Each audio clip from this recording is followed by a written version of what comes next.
ठीक नहीं है, 129th ये तरीका ठीक नहीं है। या तो आप सदन में चर्चा कर लीजिए। Laws amendment bill 2024 up to the आप समझाइए अपने first सदस्यों, please of last week of the बैठिए, बैठिए प्लीज, session 2026. बैठिए, बैठिए प्लीज, बैठिए प्लीज, बैठिए बैठिए। नो, आप उनके वकील मत बनो, वो खुद समझते हैं। चलो बैठिए आप, पहले आप बैठिए, सब बैठिए, आप बैठिए, आप प्लीज बैठिए ना, ये तरीका ठीक नहीं, बैठिए प्लीज।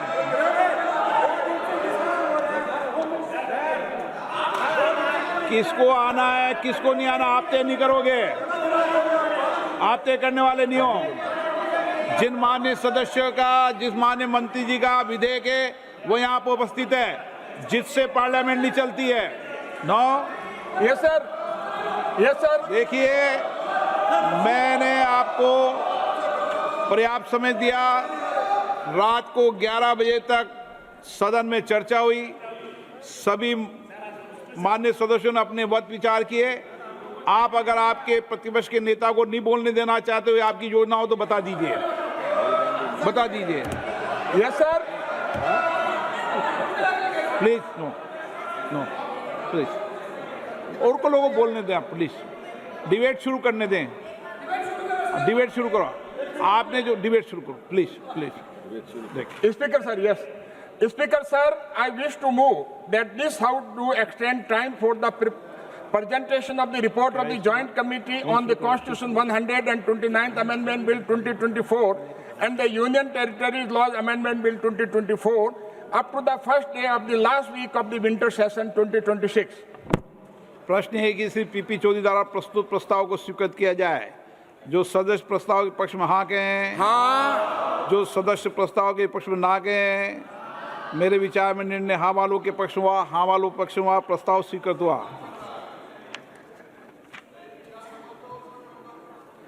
अब दिलेश्वर कामत जी हैं, एक मिनट रुकिए, पर एक ले लें। Item number 14 Nityanand Rai. मैं माननीय गृह मंत्री जी की ओर से प्रस्ताव करता हूं कि जन्म और मृत्यु रजिस्ट्रीकरण अधिनियम 1969 का संशोधन करने के लिए विधेयक को प्रस्तावित करने की अनुमति दी जाए। चलिए, मनीष तिवारी के वाह काव्या, चलिए आगे बढ़े, ठीक है।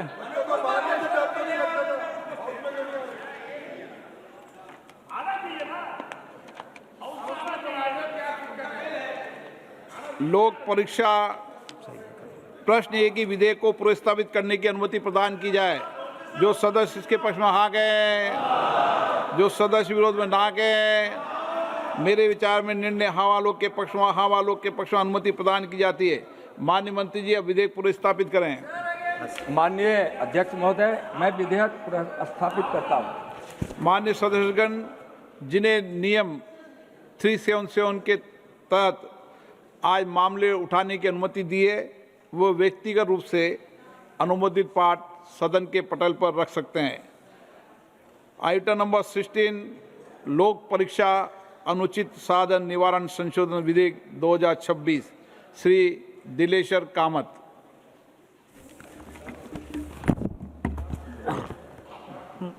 माननीय अध्यक्ष महोदय, आपने मुझे महत्वपूर्ण लोक परीक्षा अनुचित साधन निवारण संशोधन विधेयक 2026 पर चर्चा में भाग लेने का अवसर दिया, इसके लिए मैं आपका आभारी हूं। साथ ही इस विधेयक का मैं समर्थन करता हूं। महोदय, मैं माननीय प्रधानमंत्री श्री नरेंद्र मोदी जी का हृदय से आभार व्यक्त करता हूं कि उन्होंने विद्यार्थियों एवं युवाओं के उज्जवल भविष्य हेतु शिक्षा स्थिति को मजबूत एवं गुणवत्ता और पारदर्शिता बनाने के साथ तकनीकी शिक्षा क्षेत्रों की अवसंरचना को मजबूत बनाने के लिए सार्थक रूप से इस विधेयक को लाने का काम किया है। प्रधानमंत्री जी के दूरदर्शी राष्ट्र हित के सार्थक नीतियों से प्रेरित शैक्षणिक क्षेत्रों को मजबूत बनाकर विकसित भारत बनाने के लिए महत्वपूर्ण लोक परीक्षा अनुचित साधन निवारण अधिनियम 2024 में संशोधन कर भारत के भविष्य को संवारने का कार्य किया है।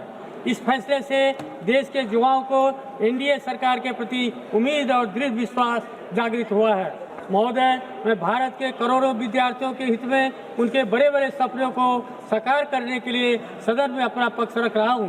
यह विधेयक भारत के गरीब, किसान, मजदूर, मध्यवर्गीय करोड़ों परिवार के मेहनत का फल तथा युवाओं एवं बच्चों के भविष्य का सपना पूरा करने वाला विधेयक है। महोदय, पेपर लीक करने वाले पापियों का संहार करने के लिए सुदर्शन चक्र की तरह लोक परीक्षा अनुचित साधन निवारण संशोधन विधेयक 2026 लाया गया है। महोदय, नए संशोधन विधेयक में पेपर लीक या नकल गिरोह में शामिल व्यक्तियों को दंडित करने के लिए मुख्य आवश्यक बदलाव का प्रस्ताव रखा गया है, जिसमें तय समय में जांच, तेजी से सुनवाई, कड़ी सजा और मजबूत सिस्टम बनाने का प्रावधान शामिल है। एक अहम प्रावधान के तहत राज्य सरकारों व केंद्र शासित प्रदेशों के प्रशासन को यह अधिकार देने का प्रस्ताव है कि वे इस कानून के तहत अपराधों की सुनवाई के लिए किसी भी सेशन जज को स्पेशल फास्ट ट्रैक कोर्ट के तौर पर नामित कर सके। यह प्रस्ताव है कि केंद्र सरकार को जरूरत पड़ने पर इस कानून के तहत अपराधों की जांच के लिए STF बनाने का अधिकार दिया गया है। साथ ही सेक्शन 10 के सबसेक्शन 1 में पेपर लीक करने या नकल गिरोह में शामिल व्यक्तियों को 3 से 5 वर्ष कारावास एवं 10 लाख रुपये जुर्माना की जगह 5 से 10 वर्ष कारावास एवं 50 लाख रुपया जुर्माना का प्रावधान है। सबसेक्शन 2 में परीक्षा आयोजित करने वाली बाहरी कंपनियां या सर्विस प्रोवाइडर्स की संलिप्तता होने पर 4 वर्ष कारावास एवं 1 करोड़ जुर्माना की जगह 8 वर्ष कारावास एवं 5 करोड़ रुपये जुर्माना है। सबसेक्शन 3 में 3 वर्ष कारावास और 1 करोड़ रुपये जुर्माना के जगह 5 वर्ष कारावास और 5 करोड़ जुर्माने का प्रावधान है। सेक्शन 11 के सबसेक्शन 1 में कोई संगठित गिरोह या कोचिंग संस्थान शामिल किए जाते हैं तो 5 वर्ष कारावास और 1 करोड़ जुर्माने की जगह 7 वर्ष कारावास और 10 करोड़ जुर्माने का प्रावधान है। नई धारा 12 की उपधारा 1A और B जोड़ी गई है, जिसके तहत फास्ट इन्वेस्टिगेशन एवं फास्ट ट्रैक कोर्ट की व्यवस्था है, जिसमें जांच एजेंसी को 2 माह के भीतर जांच पूरा करना है और चार्जशीट दाखिल करना है और फास्ट ट्रैक कोर्ट के प्रतिदिन सुनवाई कर चार्जशीट दाखिल होने के 3 महीने के भीतर सुनवाई पूरी कर लेनी है। महोदय, माननीय प्रधानमंत्री जी ने पेपर लीक पर श्री नंदन नीलेकनी जी का अध्यक्षता में 100 सदस्यीय हाई पावर टास्क फोर्स गठित करने का ऐलान किया है, जो प्रौद्योगिक आधारित परीक्षा प्रणाली और संरचनात्मक सुधारों पर कार्य करेगी। सभापति महोदय, माननीय प्रधानमंत्री के दूरदर्शी एवं प्रगतिशील आर्थिक नीतियाँ एवं योजनाओं से समाज के अंतिम व्यक्ति के साथ सभी वर्गों को समानांतर एवं सार्थक लाभान्वित करती है।